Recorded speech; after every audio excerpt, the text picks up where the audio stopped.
Mobile devices use wireless networks to communicate with the internet and with other devices. Depending on the device, it might use cellular networks, Wi-Fi, Bluetooth, and/or one of several Internet of Things or IoT network protocols.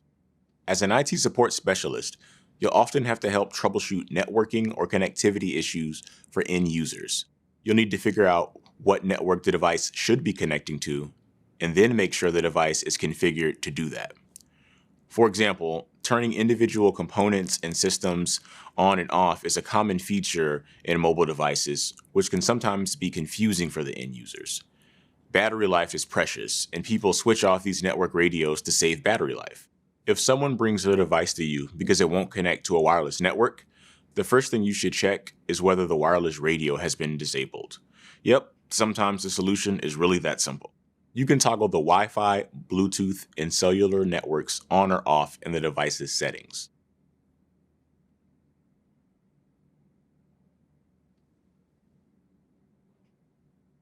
Lots of mobile devices will also have an airplane mode that disables all wireless networking at once. It is also pretty common for a mobile device to have multiple network connections at the same time, both Wi-Fi and cellular data, for example.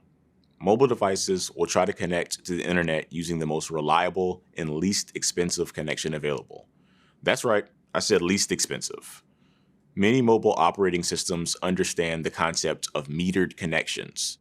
Does your cell phone plan have a limit on how much data you can use in a month, or charge you based on how much data you use? Then you have a metered connection through that cell phone plan.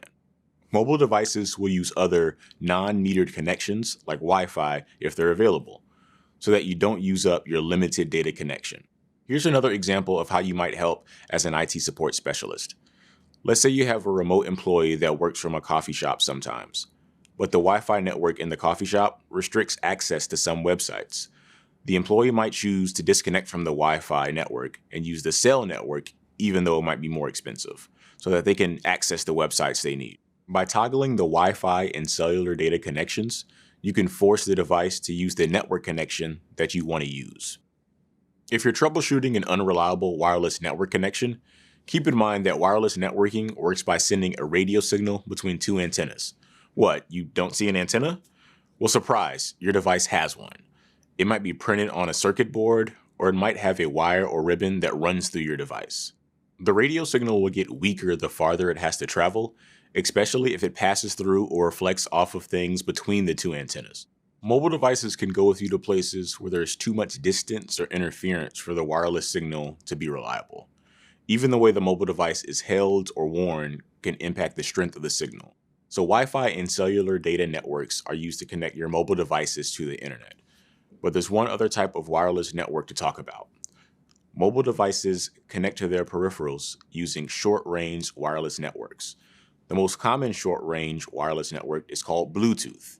You might have used Bluetooth headphones, keyboards, or mice before. When you connect a wireless peripheral to a mobile device, we call that pairing the devices. The two devices exchange information, sometimes including a PIN or password, so that they can remember each other. From then on, the devices will automatically connect to each other when they're both powered on and in range. Pairing devices like this can sometimes fail, and you might need to make your device forget the peripheral so it can be paired again. Remember, Bluetooth can be turned off very easily. When you're troubleshooting a Bluetooth peripheral, always make sure that Bluetooth is on.